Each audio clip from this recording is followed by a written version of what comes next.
So, ito na siya mga guys. Yung sinigang nating paa ng baka. Yan. Kukod ng baka. Hello everyone. Welcome sa Kitchen Pinoy.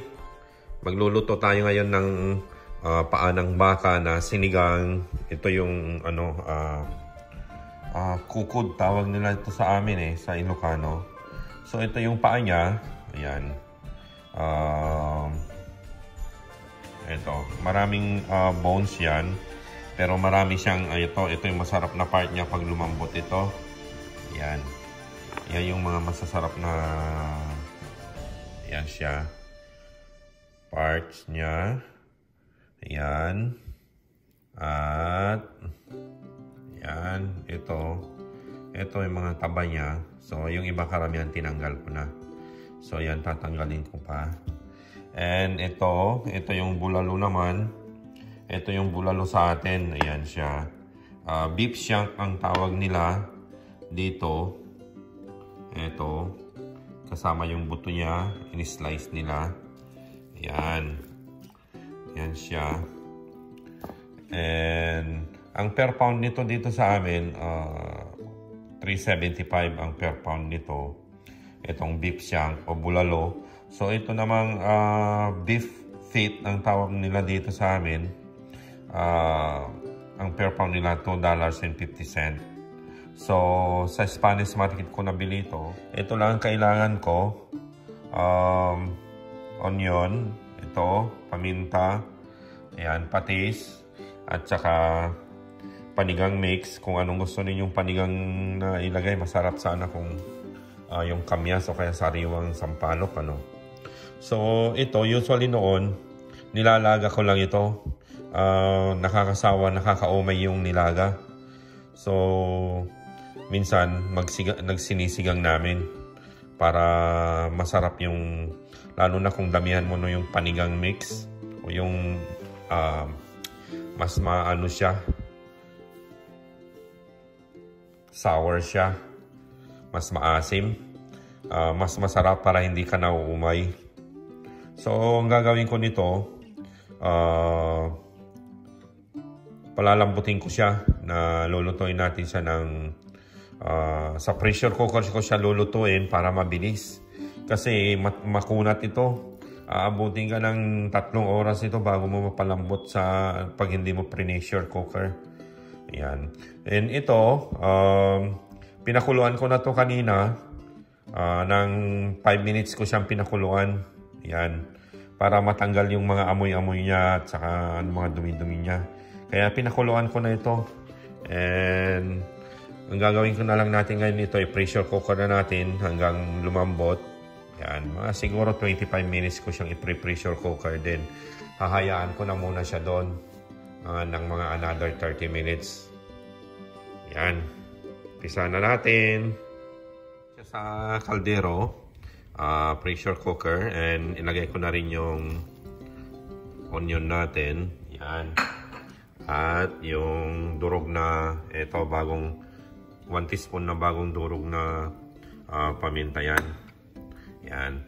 Yung mga ibang ingredients natin, mamaya na natin ilalagay, lalo na yung patis at saka yung panigang mix. Yan. Kung yung gulay, minsan nilalagyan ko to ng gulay na yung Baguio Pechay. Kung anong available na gulay. Pero masarap yung Baguio Pechay na inilalagay. Huwag lang nating i-overcook yun. So ito, pakukuluan ko na siya. So ito na siya. Malambot na siya. 30 minutes ko siyang niluto. At ito yung mga mantika niya. Dami. Yan yung mga taba niya. Tatanggalin ko siya. Ayan. At yan. Itong mantika na yan, masarap yan sa sabaw Pero tatanggalin ko lahat. Tingnan nyo, ang dami Siguro isang mangkok yung taba niya na matatanggal natin dyan. So yung mga nagluluto ng mga restaurant, ginagamit nila yung taba na yan sa niluluto nila para pampasarap. Yan, tanggalin ko lang lahat ito. So, ayan ang dami nung mantika na naalis natin. Ayan. So, So ito na, pinapakuluan ko na ulit at maglalagay na ako ng yan, kunting patis lang kasi yung panigang mix maalat na siya. So ayan, higyan ko lang siya ng mga ilang teaspoon. So isusunod na ito yung panigang mix natin. Ilagay na natin siya. Ayan. Gusto namin yung yung medyo maasim-asim siya talaga. So kung may sili kayo, ayan, may sili ako nakita doon. Siling mahaba, sili na panigang. Nilagyan ko siya. So ito na yung natin, malambot na Ayan na yung paa ng baka natin. Ito, ayan malambot na siya. At yan yung mga litid-litid niya. Yan.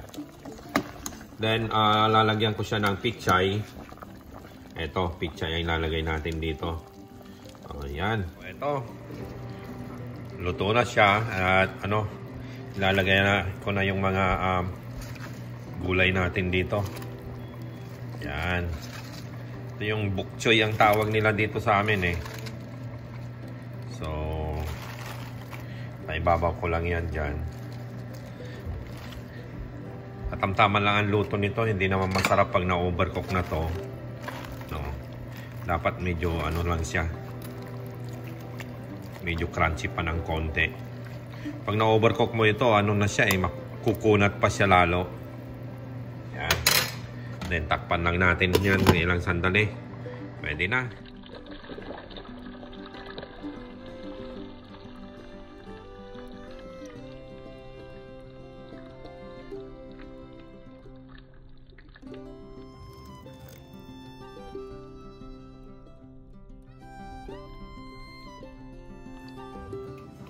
So ito na siya mga guys. Yung sinigang nating paa ng baka.